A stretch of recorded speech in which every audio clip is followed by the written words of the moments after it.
당신은 하나님으로부터 자신이 어떻게 입양되었는지, 이로 인하여 내가 그리스도 안에서 무엇을 누리고 있는지 알고 계신가요? 그렇다면 자신의 정체성이 있는 자로서 그리스도 안에서 변화된 삶을 사는 행복을 누릴 것입니다. 1장에서는 이처럼 정체성의 중요성을 말합니다.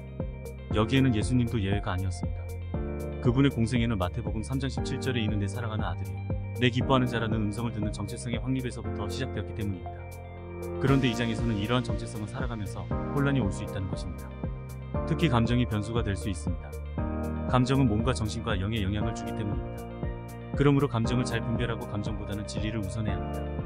이를 위해 하나님이 나를 규정하시도록 하나님의 말씀을 가까이 해야겠죠. 3장에서는 위대한 지도자 모세조차 자신의 정체성 문제로 어려움을 겪게 되었는데 이는 하나님보다 자신이 자신을 더 잘 안다고 착각했기 때문입니다. 나의 인생은 나보다 하나님이 더 잘 아십니다. 그러므로 내가 누구인가를 묻기 전에 하나님은 누구신가를 물어야 합니다. 4장에서는 하나님께서 나에 대한 목적을 가지고 창조하셨다는 것입니다. 나는 누가 뭐래도 독창적인 하나님의 걸작품으로 이 땅에 태어났습니다. 문제는 여기에 감사하느냐입니다. 자신의 실존에 대하여 감사하지 않고 나를 낳아주신 부모를 원망합니다. 하나님을 향해 저항하는 것은 진흙이 토기장이를 원망하는 것처럼 어리석은 행위입니다. 5장에서는 더 나아가 나는 하나님의 형상으로 살아있는 영으로 만들어졌기 때문에 더없이 귀중한 존재라는 것입니다. 하나님의 형상이라는 뒷임하고 대의는 하나님을 닮은 존엄과 가치가 있다는 것입니다. 그러므로 세상을 관리하고 다스리며 보호할 권한과 책임이 내게 있습니다. 무엇보다도 예수님께서 나와 같은 사람의 모습으로 이 땅에 오셨다는 것이 중요합니다. 왜냐하면 참된 중보자는 하나님이시며 인간이셔야 하기 때문입니다. 6장에서는 프레드의 비유를 들어 자기의 책임을 다하지 않고 하나님을 원망하는 어리석은 단면을 보여줌으로써 하나님께서 우리에게 알려주신 원래의 매뉴얼대로 사는 것이 얼마나 중요한가를 깨우쳐줍니다. 그런데 7장에서는 인간은 모두가 프레드처럼 하나님께서 인도하시는 길을 따라가지 않고 나의 길로 가기를 고집한다는 것이지요. 이것이 바로 아담과 하와가 물려준 죄의 속성입니다. 그 결과 우리는 하나님의 진노를 받아 마땅하지만 하나님은 거기에 대안도 마련해 주셨습니다. 그 대안이 바로 예수 그리스도이십니다. 8장에서는 본격적으로 예수 그리스도를 통하여 나를 포기하지 않으시는 하나님을 보여주십니다. 잃어버린 양, 잃어버린 동전, 잃어버린 아들을 끝까지 찾으시는 하나님의 의지를 보여주십니다. 하나님의 생명이 나의 죽음보다 강하고 그분의 위대하신 사랑과 놀라우신 은혜로 내가 하나님께 얼마나 존귀한 존재라는 것을 깨닫게 합니다.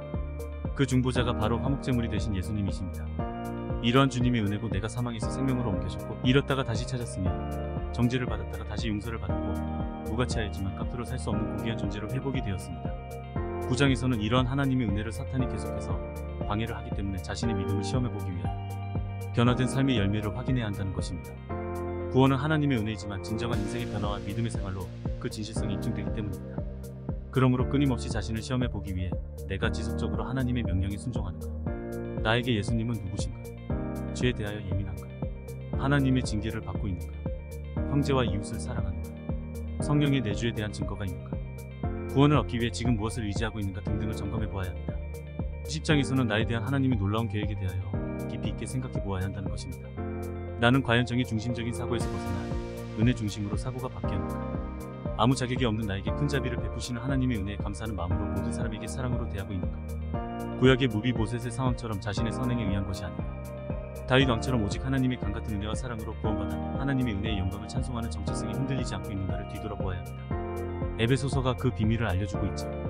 이러한 은혜와 진리는 예수 그리스도로 말미암아 왔습니다.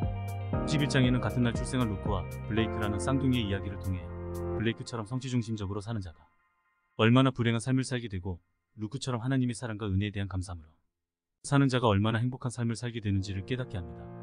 12장에서는 다시 정체성에 대한 시험되는 인생의 거대한 폭풍이 찾아왔을 때라는 것을 각인시키며 누구나 마음에서 언어로 표출되고 언어가 행동과 삶으로 이어지기 때문에 요셉과 나오미, 욥처럼 나의 가장 깊은 내면에서 결정되는 정체성이 끝까지 흔들리지 않아야 함을 강조합니다. 더 나아가 13장에서는 나는 하나님의 입양된 자녀로서 얼마나 큰 사랑과 은혜를 받고 있는지 깊이 생각해보라는 것입니다. 하나님의 사랑은 영원처럼 끝이 없고 하늘의 별들처럼 높고 우주보다 넓고 바다보다 깊다는 것이지요. 하나님의 방법은 율법이 아니라 은혜의 사랑이라는 것입니다. 14장에서는 나는 진정으로 예수 그리스도가 나의 주가 되시고 나는 그리스도 안에 있으므로 나는 하나님의 영적 자녀로서 양자되며 온전한 복을 받은 자요 그리스도 안에서 하늘에 속한 모든 신령한 복을 받았다는 것을 지속적으로 상기하며 살아야 한다는 것입니다. 오늘도 창세전에 나를 택하시고 때가 되어 부르시고 이롭게 하시고 영화롭게 하신 하나님을 찬양합니다. 감사합니다. 이육하 목사였습니다.